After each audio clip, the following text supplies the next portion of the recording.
Boa tarde a todos e todas. Hoje vamos começar mais um programa Arte Agora, nessa tarde. E eu gostaria de começar lendo um documento que eu mesmo preparei, um manifesto para todos vocês. Eu diria o seguinte: brasileiros e brasileiras, nesse momento crucial da nossa história, é fundamental que estejamos unidos.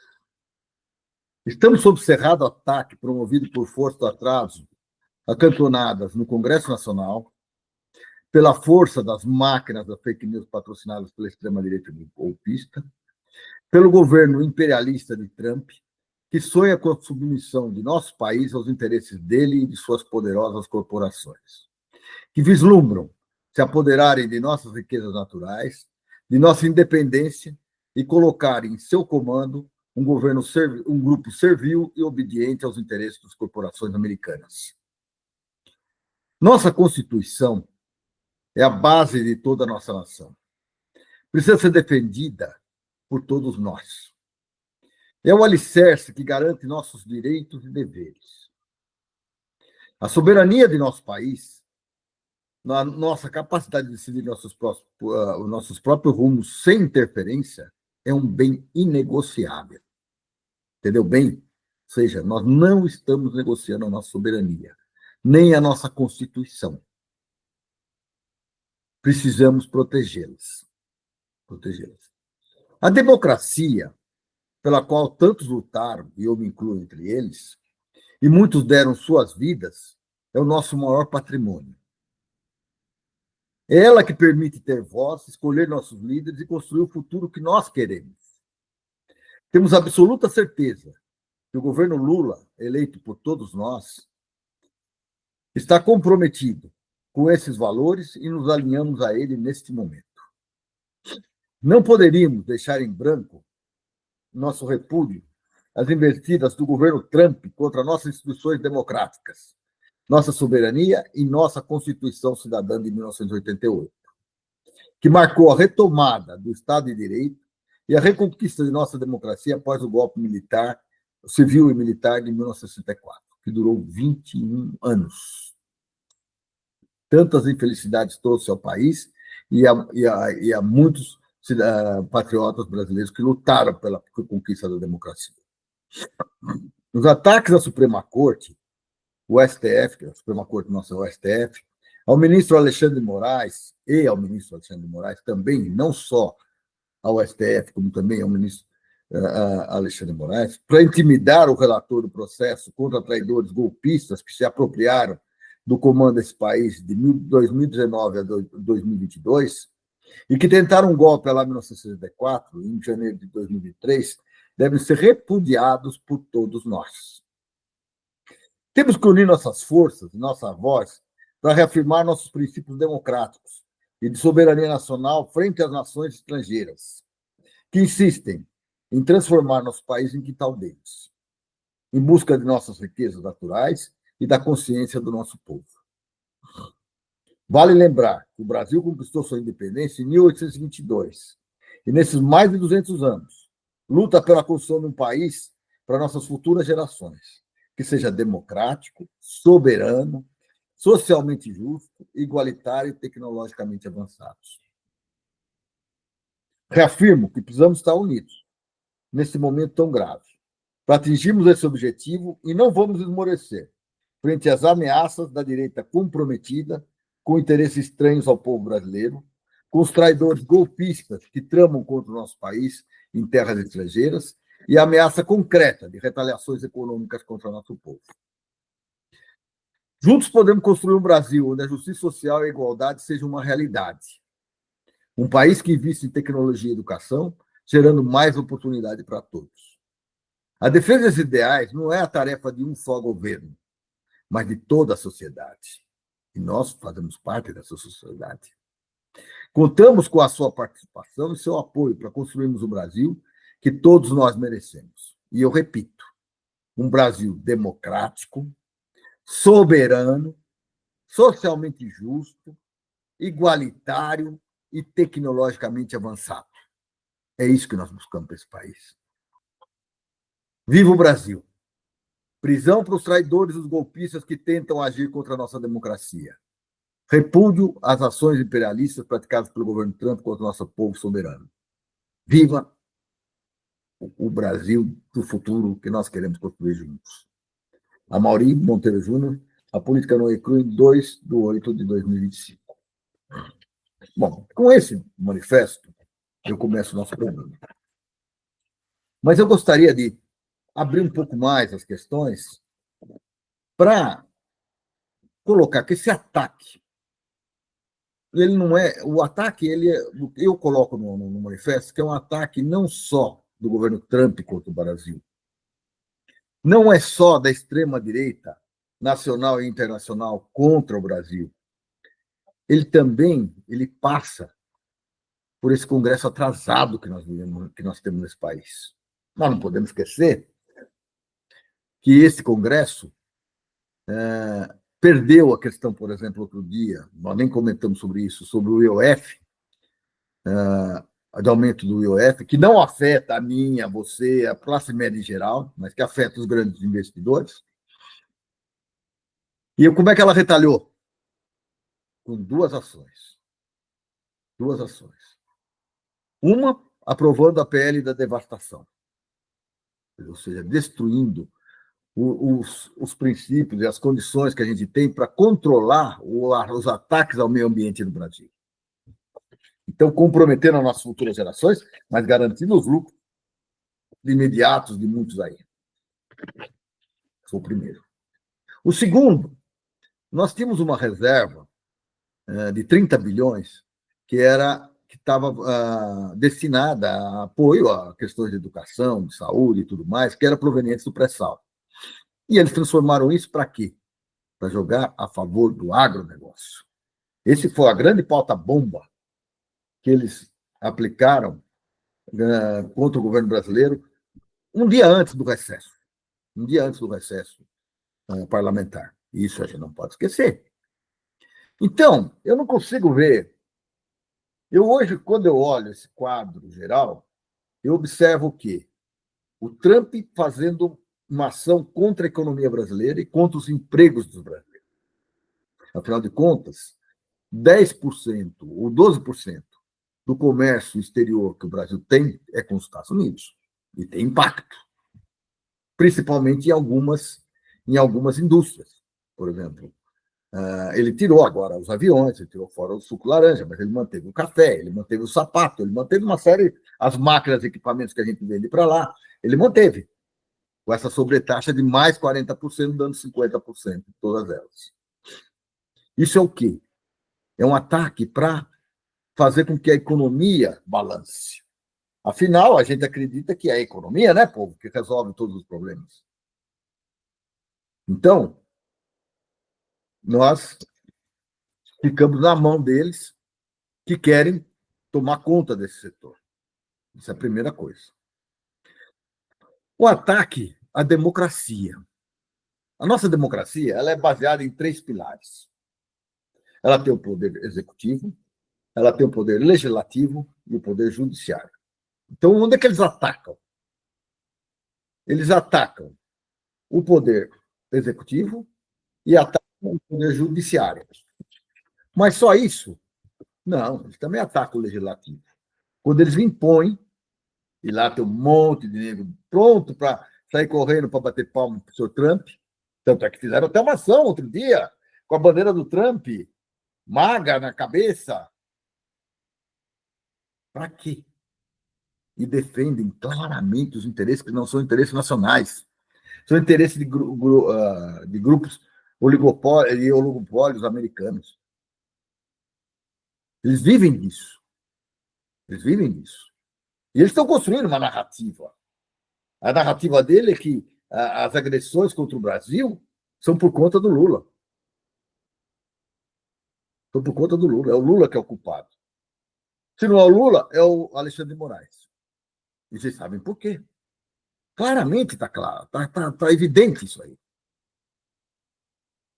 O Lula, porque eles querem substituí-lo e colocar lá aquele fantoche que foi presidente do Brasil no período passado e que tentou um golpe dia 8 de janeiro, tentou durante muito tempo, e a 68 foi a última tentativa de golpe que ele fez, e que hoje está sendo julgado e que vai para a cadeia.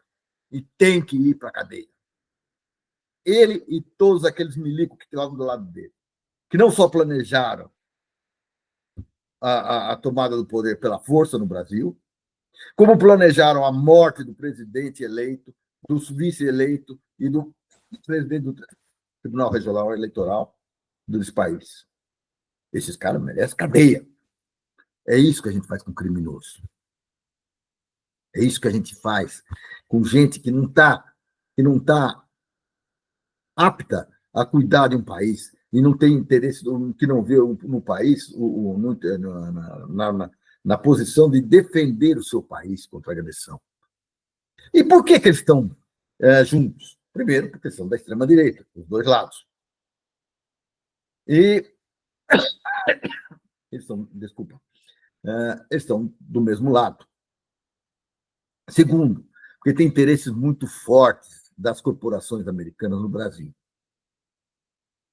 Não parece, mas a questão das big techs é uma questão extremamente importante para eles. O Brasil, cada brasileiro passa, em média, 9 horas por dia nas redes digitais. E eles vivem de dados. Hoje, o maior patrimônio que existe são os dados. E extrair informações dos brasileiros é extremamente importante. Então, o Pix, para eles, é um inimigo. Por que é inimigo? Porque não passa pelas redes americanas informações sobre o que nós pagamos, quando nós pagamos, de que jeito pagamos. São informações extremamente importantes para ele, num país que tem mais de 200 milhões de habitantes. Então, as big techs estão querendo mandar no país. Não só elas facilitam a ação desses grupos da extrema-direita, como também questionam a nossa independência em relação às corporações americanas, tipo Visa, Mastercard, American Express, nem sei se existe mais, mas esse tipo de corporação que elas estão sempre sugando o povo brasileiro. E hoje, esse sugar não se traduz só naquela taxa de 3% a 5% que eles cobram a cada transação que se faz com cartão de crédito, Visa, o Mastercard ou cartão de débito também. Ela visa um bem maior, que é saber todos os dados do Amaury, todos os dados do João, todos os dados do Antônio, todos os dados da Mariazinha. Então, essa é a questão fundamental. É a captação desses dados. E, com isso, estabelecer padrões e manipular padrões de comportamento do brasileiro. O Pix, para eles, é um perigo, porque não dá essa possibilidade. Além de que, se essa história de Pix passa para o mundo todo, aí o risco é real. E não só isso. Com essa tecnologia do Pix, você não só passa ao largo deles, como também você pode deixar essa moedinha vagabunda do dólar para lá, de uma vez por todas. Porque isso garante a autonomia deles, garante a importância deles. Eles nem tem lastro para a quantidade de dólar que movimentam, mas eles fazem questão, eles mantêm. Nós somos o centro do mundo. E está na hora de quebrar essa hegemonia. Nós temos que reaprender a falar com nas nossas próprias moedas, nas nossas próprias linguagens, na nossa própria forma. Então, isso é outra coisa. Então, para eles, interessa, sim, ter um governo aqui no Brasil, mexer com a eleição brasileira, principalmente que ela vai acontecer daqui a um ano e 2 meses, nós vamos estar para um processo eleitoral. Então, interessa para eles colocar estafetas, puxa-sacos, que defendam os interesses deles. Essa é a primeira coisa. Segunda coisa que eles querem são as nossas riquezas minerais. Hoje nós somos a segunda maior jazida de terras raras e materiais nobres que são utilizados na nova tecnologia. Na nova tecnologia da eletrificação, do processo de construção de plataformas, construção de satélites, construção de tudo. Hoje nós somos a segunda coisa. Nós não sabemos explorar ainda. Mas nós temos que saber explorar. Porque nós temos um potencial enterrado aqui muito grande. Isso, vocês sabem, eles tentaram impor para a Ucrânia, e a Ucrânia aceitou, que eles iam mandar nas reservas ucranianas. Eles têm como inimigo a China, que é a maior potencial nesse material, e tem a gente como segundo. Então, interessa para eles, lógico. Então, como é que a gente vai fazer esses caras baixarem a bola? Vamos fazer como fizeram com a Europa agora, outro dia, que assinou um acordo que era extremamente desvantajoso para a Europa e favorável ao americano? Só que aqui eles encontraram resistência. O governo Lula não baixou a cabecinha para eles, saiu falando, não, pelo amor de Deus, olha, para de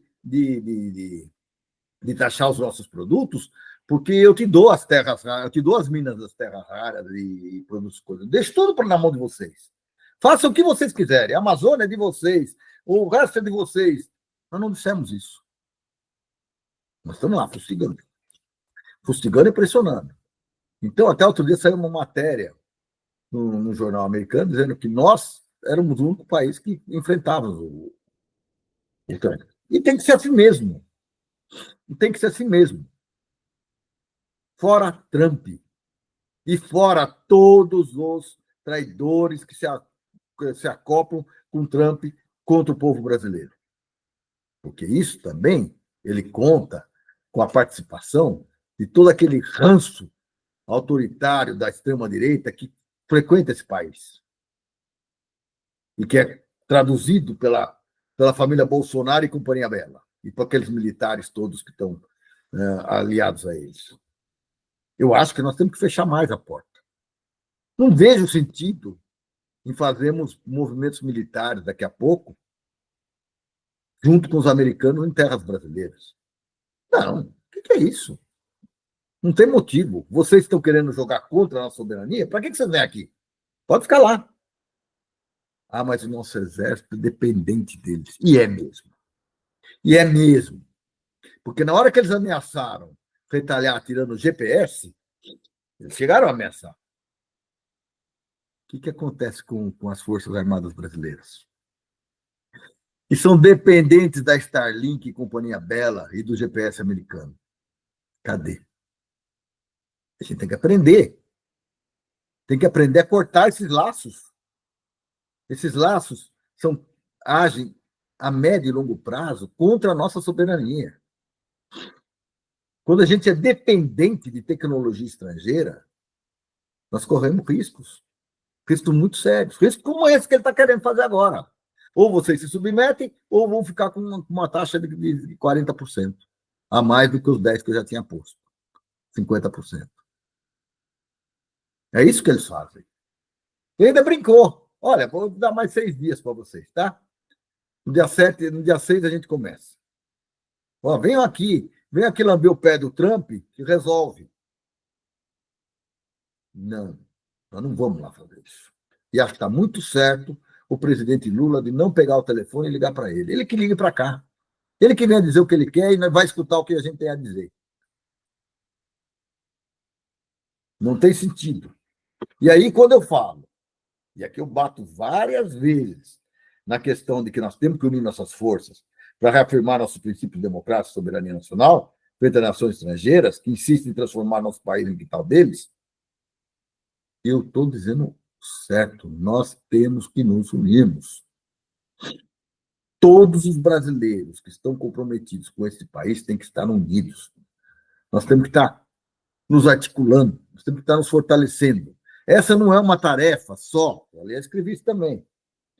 Essa tarefa não é uma tarefa só do Lula. Isso a nossa esquerda sempre, o Lula é bom, o Lula faz. Não é só do Lula, é minha, é sua, é de todos nós. Então, nós temos que falar alto. Nós temos que mostrar para eles, não só nas redes sociais, mas nas ruas também, e eu insisto nisso. Vocês vão falar porque você é velho, isso é do tempo das ruas. Mas o que aparece, a imagem que fortalece, que aparece no mundo, é de uma grande população defendendo seu próprio país. Não é isso que Pega as fotos das manifestações americanas lá contra o Trump, pega as fotos de outros países defendendo. O que você vê? É a população defendendo. É as bandeiras escrito fora Trump, fora a extrema-direita fascista e entreguista. É isso que nós precisamos. É disso que a gente precisa. Então, nós temos que estar unidos. E como temos que estar unidos? E a nossa democracia é um bem inegociável, como a nossa soberania é inegociável, e como a nossa Constituição também é inegociável. E aí, meus parabéns ao Alexandre de Moraes, que tem se destacado na defesa dos princípios democráticos dessa nação. É fundamental essa participação dele. É fundamental. Por isso que eles estão elegendo como o grande inimigo, a pessoa que deve ser morta. Não era isso que eles fizeram lá, na Operação Punhal Verde e Amarelo? Não é essa a previsão? E acho que está muito certo, sim, quando no dia que eles fizeram, submeteram o Alexandre de Moraes à lei Magnitsky, sei lá como é que chama aquela porcaria lá, ele foi num jogo do Corinthians, ele é corintiano, como eu, apesar de nós não termos a mesma ideologia, mas ele é corintiano, e todo corintiano se entende. Corintiano. E chegou lá e mostrou o dedo do meio para o Trump. E o pessoal ficou, agora está aí essa direitália brasileira, tá? Não, porque ele fez, porque é um ato. É isso mesmo. Pode botar quanta magnífica que quiser. O que vai fazer? Vai bloquear os cartões Visa e Mastercard dele. Tá bom. E o resto? Ele não tem nada nos Estados Unidos, não tem nada a perder.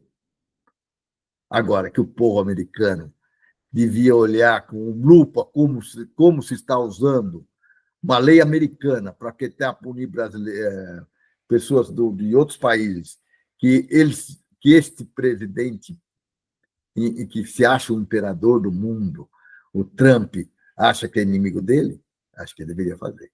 Está na hora do impeachment. Impeachment ao Trump. Eu, como brasileiro, não tenho esse direito de pedir o impeachment.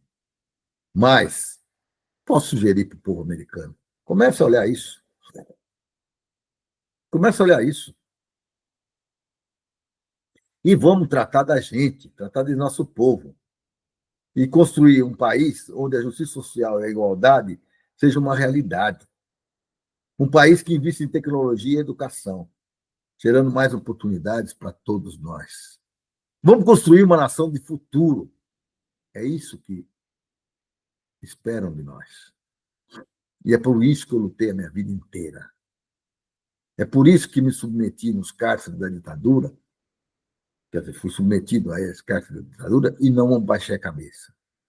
Porque eu sonhava e sonho com um Brasil mais justo, mais igualitário, soberano e democrático.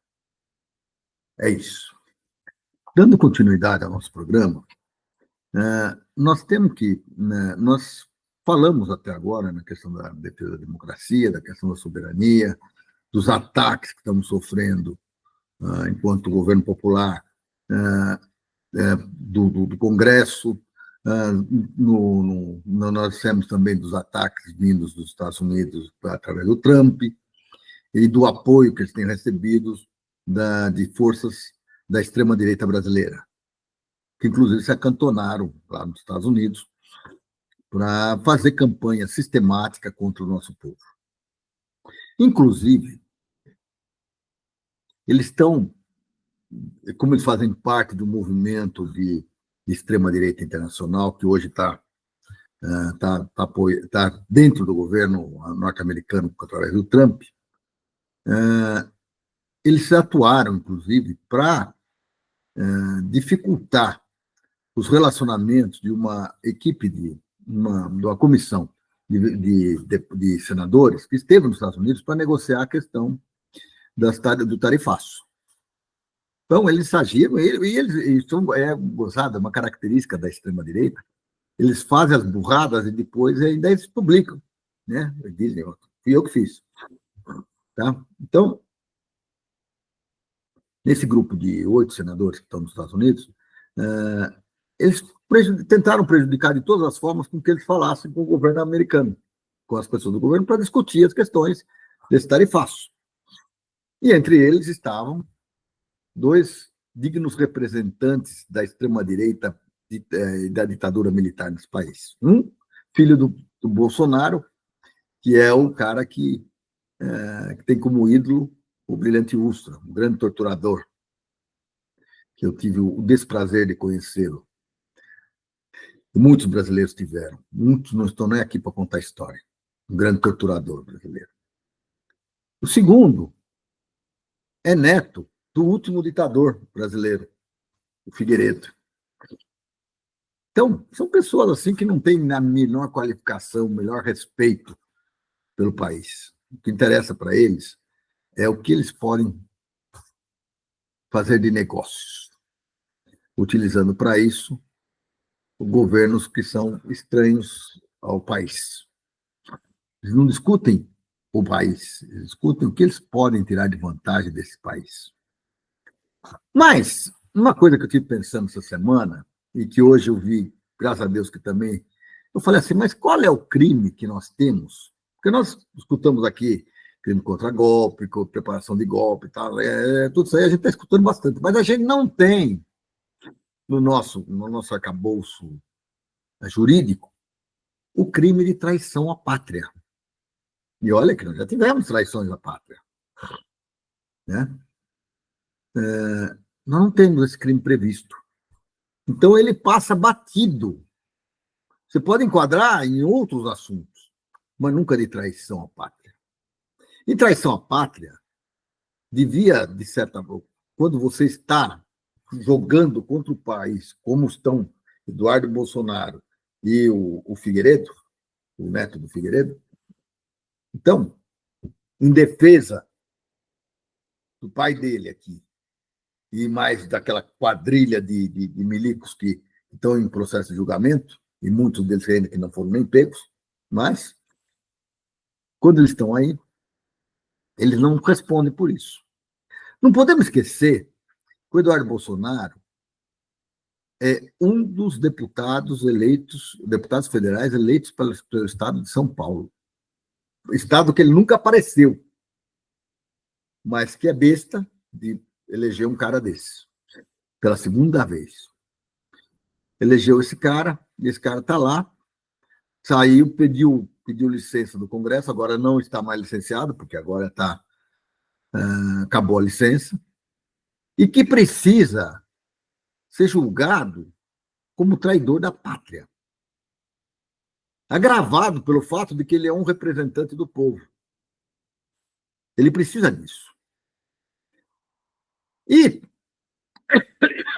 fico feliz de ver hoje, numa notícia da Mônica Bergamo, na Folha de São Paulo, que ela diz que o líder do PT na Câmara, o Lindeberg Farias, vai protocolar nessa sexta-feira, na sexta-feira ontem, né?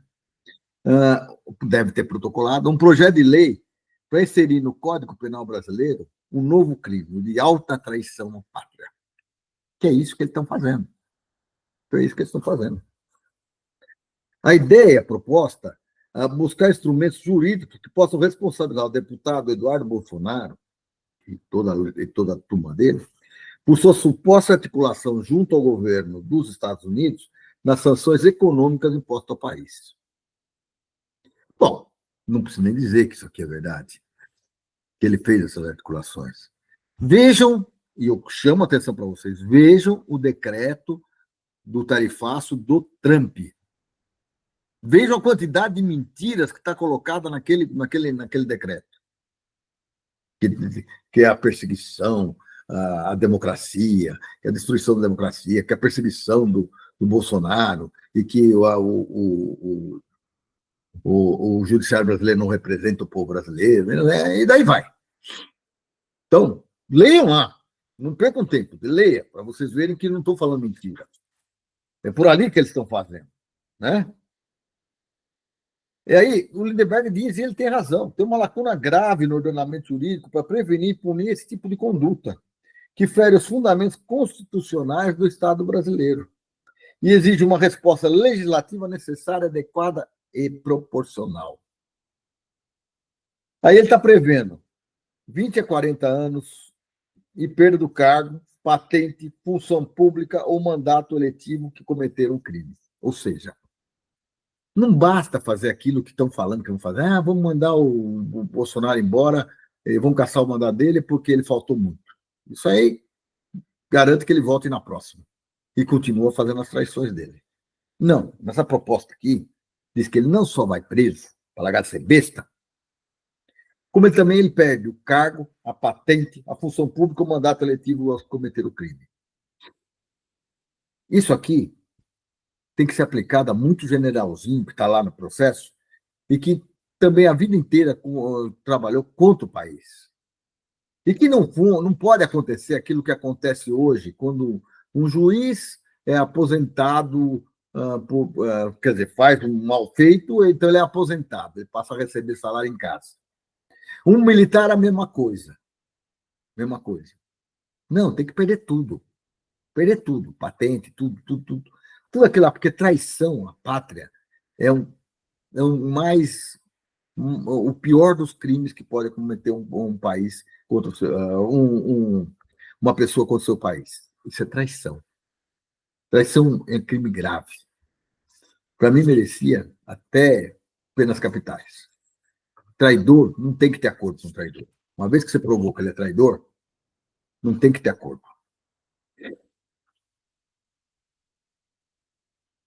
Olha lá, o PL lista, o projeto de lei lista como infração que pode ser enquadrada na lei condutas como a articulação de sanções estrangeiras contra o Brasil, que é isso que ele está fazendo, fornecimento de funções de fornecimento de informações sensíveis a governos hostis, estímulo a intervenções militares externas, ou atuação como agente informal de potência estrangeira com o fim de enfraquecer ou subordinar o país. É tudo isso aqui, ó, todos esses crimes aqui é dele.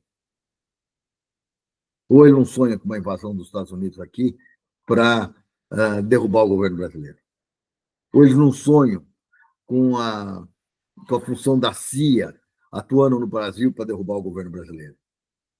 Então, parabéns ao Lindeberg por essa atitude. Parabéns mesmo. Eu quero ver Eduardo Bolsonaro, Figueiredo e Companhia Bela, e mais aqueles outros tranqueiras lá que estão lá nos Estados Unidos, quero ver todos eles na cadeia. Aí o Brasil vai começar a melhorar. E como vai melhorar? Tá? Então é isso. Assunto que é muito importante também, que a gente tem que tratar nesse programa, é essa agressão contra o povo palestino por Israel. Essa é uma questão que nem todos entendem claramente a sua dimensão. Mas, na verdade, o que nós estamos aprendendo nesse processo é que o que está se praticando é um verdadeiro genocídio contra o povo palestino.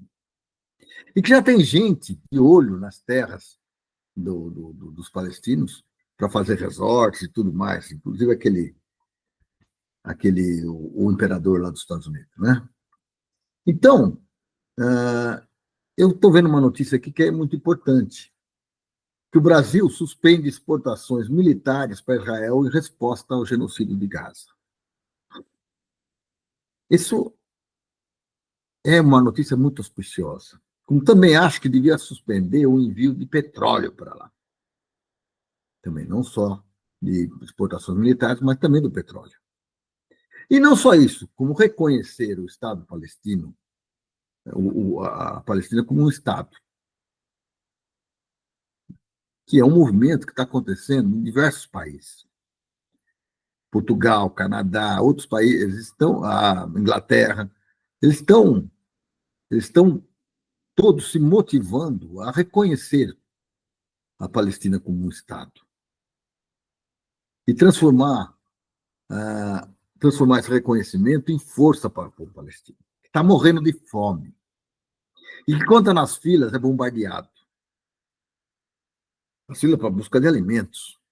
Então, nós não podemos deixar de falar nos nossos programas da defesa do povo palestino e da defesa do território de Gaza. Israel que aprenda a respeitar os seus vizinhos. Esse expansionismo dos judeus não está correto. E a gente tem que entender isso. E tem que dar todo apoio ao povo palestino. Todo apoio. E que as nações se voltem contra essa invasão de Israel, que está destruindo um povo. E aí vale até a pena refletir um pouco. Se os palestinos não têm o direito de ter o seu espaço garantido por... Quando foi construído Israel, foi construído dois estados, Israel e o Estado palestino. Se eles não têm direito a isso, por que Israel tem direito de manter o seu Estado? É uma pergunta que eu faço para vocês. Avaliem, pensem, reflitam sobre isso. É importante ter essa visão do porquê que essas coisas estão acontecendo, né? Porque não é sempre nem desejável que a gente eternize esses regimes que não respeitam os direitos humanos, não respeitam os direitos de um povo, não respeitam o território de um povo. Então, vamos acabar com essa guerra, vamos reconhecer o Estado de Gaza, ou o Estado de Gaza, e vamos dar reconhecimento ao povo palestino, e vamos tratar de reconstruir o país deles, para eles. O mundo deve isso a eles. Tem que focar aqui uma questão que eu acho que é muito importante, que é a defesa dos desaparecidos políticos nesse país. E é não só a defesa deles, como a defesa de que é importante que os fatos fiquem cada vez mais claros e que as pessoas que foram responsáveis pelos seus desaparecimentos sejam punidas. Pós-mortem, porque muitos já morreram, ou se ainda estão vivos, enquanto estão vivos. Isso é muito importante. E aí, o Exército agora, eu estava vendo aqui uma notícia, que terá 30 dias para apresentar as fichas funcionais de 8 militares acusados de envolvimento no assassinato do ex-deputado federal Rubens Paiva durante a ditadura militar. A medida foi determinada pela Controladoria Geral da União. A CGU foi acionada pela ONG Fiquem Sabendo, né, que acolheu os argumentos da entidade que a lei de acesso à informação não deixava margem, que não deixa margem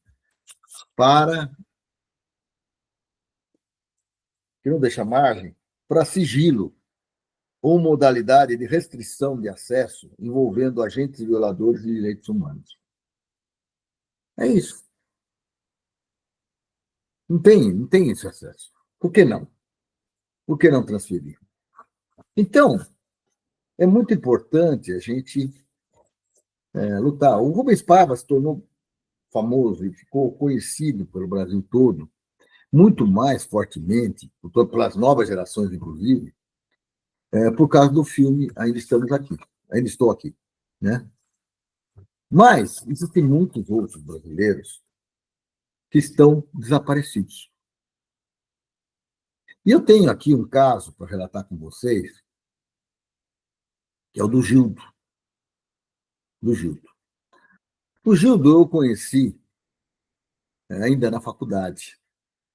Ele era o representante da UNE aqui em São Paulo e prestava assistência para nós, estudantes da Faculdade de Engenharia Industrial em São Bernardo do Campo, e vinha ali conversar com a gente, discutir com a gente uma série de assuntos relacionados à luta nossa que nós tínhamos pela melhoria do ensino e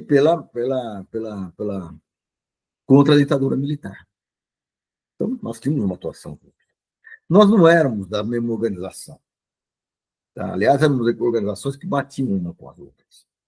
Mas havia uma questão muito maior do que as questões de cada organização, que era a nossa luta contra a ditadura militar. Isso era uma questão que nos unia. Podia não nos unir quanto às as estratégias e táticas. Mas nos unia pelo fato de que era importante com que as ações se desenvolvessem, se organizassem e que a gente lutasse contra a ditadura militar. E o Gildo, então, sou no próximo. Não, próximo nessa atividade. Nessa atividade. Eu tinha muito próximo dele. E depois, alguns anos atrás, no movimento Geração 68, sempre na luta, eu conheci uma jovem guerreira, que é a Mariluce Moura, que é uma grande companheira. Conheci, e ela foi a esposa do Gildo. E ela foi presa com o Gildo. Quer dizer, ela não foi presa com o Gildo, ela foi presa no mesmo dia que o Gildo. Ela ficou num presídio, ele ficou no outro. Alguns dias depois, ele foi transferido para. Foram presos na Bahia. Ela grávida, e ele foi transferido para Pernambuco e lá foi morto, o Gildo. A família nunca conseguiu ter acesso ao corpo do Gildo. Nunca conseguiu enterrar o Gildo. Mas a família tem feito muito esforço para contar a história do Gildo. Para que essas coisas, que esses crimes nunca mais ocorram. Para que nunca mais a gente escute falar que nós estamos submetidos a uma ditadura militar. Para que nunca mais a gente ouça falar que a tortura, que houve tortura nesse país, ou que há tortura, porque tem tortura ainda hoje no país. E nunca mais se ouça que algum dos jovens brasileiros foi morto por tortura. O Gildo era um jovem quando ele faleceu. Ele não era muito mais velho que eu. Então, era um jovem. E ele foi preso em 73, pouco depois que eu fui preso. Né? Mas em outra situação, em outra história. Mas na mesma época. E sofria o mesmo nível de repressão em todos os centros os submundos do regime militar. E ele sofreu e foi morto. E a família, a Mariluz, que é uma grande amiga, e a Tessa, que é a filha, que é uma pessoa de muito respeito, professora, tudo mais, eles estão fazendo um trabalho muito forte para conseguir, contar essa história. Contar essa história. Eu já participei, inclusive, da gravação de uma parte dela. Mas isso envolve finanças.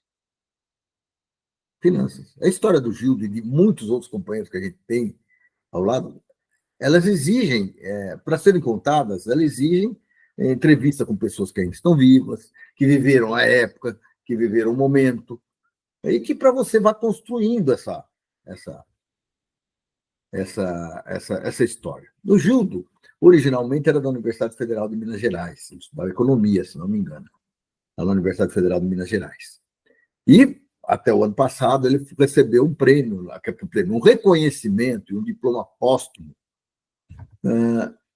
pela participação dele na universidade e pela atuação dele como mais um desaparecido da ditadura. Era uma das formas de reconhecer a existência dele, que é importantíssimo. A gente reconhecer que as pessoas foram mortas contra suas vontades, contra seu desejo, porque sonhavam com o quê? Com democracia. E o Gildo é um desses lutadores extremamente importantes. Bom, e a Marilúcia está construindo a duras penas a construção dessa história. Ela e a Tessa vão de um lado para o outro e vão fazendo esse processo tal. E agora, eu estou lançando neste programa, um apelo aos companheiros que nos assistem para que ajudem esse projeto a ir para frente. Mas ajudar como? Primeiro, se você tiver histórias para contar, manda para mim que eu mando para a Mariluz, que ela vai entrar em contato com vocês. E aí é fácil, amauri.monteiro@gmail.com. Só mandar para mim que eu vejo. Ou pro meu WhatsApp, que é 11 981 81 8501. Um dos dois. Mas também precisa da contribuição financeira, porque não é fácil se movimentar. Precisa ter entrevistas a fazer em Minas, em São Paulo, na Bahia, em vários lugares. Então, nós estamos pedindo um Pix para você, para quem puder ajudar, para que para esse projeto seja colocado no ar. Então, o Pix da Mariluce Moura é 065 459 475-91. Vou repetir. 065 459 475-91. Colabore para que a gente conte essa história e para que ela nunca mais venha ocorrer. Para que nenhuma filha tenha que, o filho tem que passar o que a Tessa passou. De ser criada sem seu pai, que foi tirado da vida por forças por força da tortura e da destruição do ser humano, que era praticado no submundo do regime militar. Então, volto a chamar a atenção de vocês, mais uma vez, para que ninguém, se alguém puder, contribua. 065 459 475-91. Nós sempre estaremos aqui nesse programa à disposição de todos os que lutaram e lutam pela democracia nesse país. E vamos estar, como eu também estou empenhado na tarefa de contar essas histórias, para que elas nunca mais se repitam. Aliás, nós não podemos esquecer que há alguns anos atrás, nós tínhamos aqui no governo do Brasil o traidor golpista Bolsonaro, que idolatrava o grande líder Ustra, que era um torturador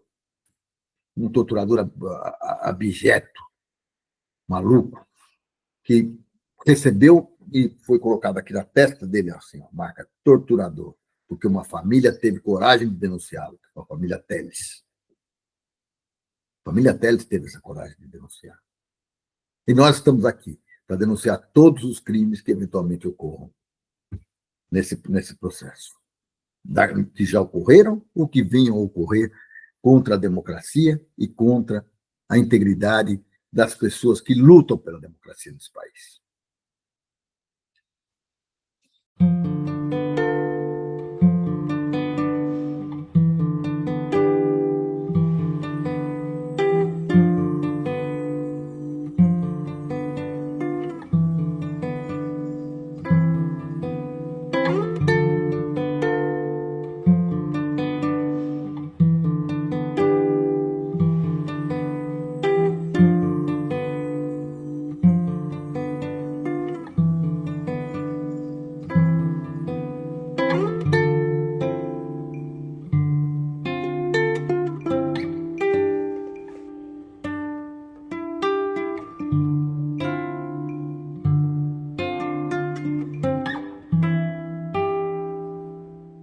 Quando tenho insônia, e é muito comum que eu a tenha, às vezes me surpreendo diante do meu próprio horror pela conclusão primária de que foi o fato de ousar pensar diferente e a tentativa de agir segundo esse pensar que determinaram o assassinato frio de tanta gente.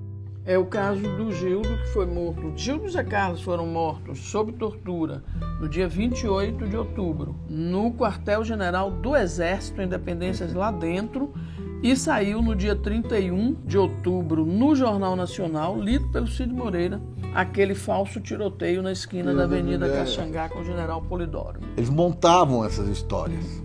Vocês souberam das mortes ainda presos na UBAN? Ou vocês não souberam? Eu soube de todas. A crueldade aguda, intrínseca, que existe na morte, que não nos permitem saber materialmente, que não nos permitem ver essa loucura, eu queria poder discutir com você até a exaustão que me faria finalmente dormir.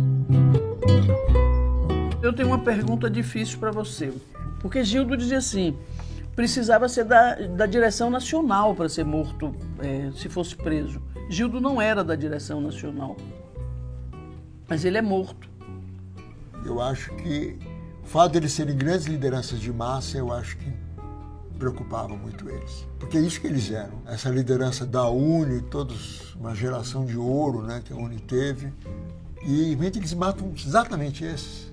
Era absolutamente previsível, era uma questão de tempo. Ou seja, a geração era generosa, heróica, mas um pouco cega. Muito cega. A nossa geração aceitou o risco de ser protagonista. A gente pode ser acusado de tudo. Menos de ter recusado esse papel do Menos de ter protagonista. recusado esse papel. Eu acho que é inexorável, Marilúcia. As Forças Armadas vão ter que se penitenciar diante do país pelo que eles fizeram. Para o futuro deles, não vai apagar nunca.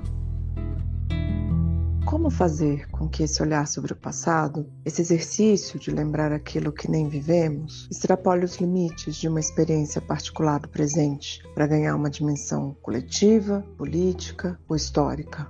Quero dividir a tarefa de buscar uma resposta para que, como sujeitos políticos, possamos agir sobre nosso presente com o conhecimento de nosso passado. Por isso que eu topei falar sobre o Gildo e essa época, porque foi uma época que fez parte da minha história e eu fui construindo a minha cidadania a partir daí.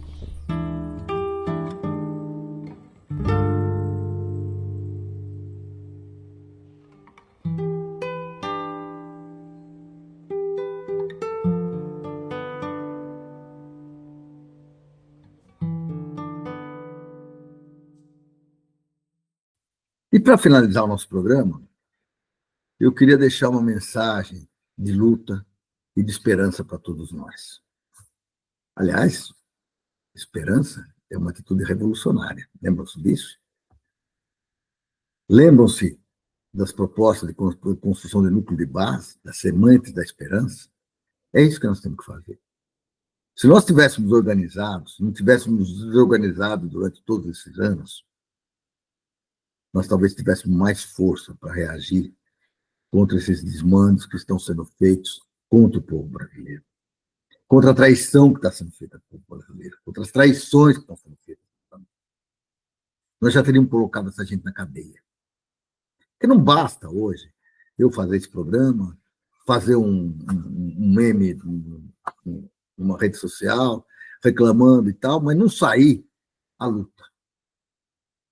É isso que eu chamo vocês, uma luta.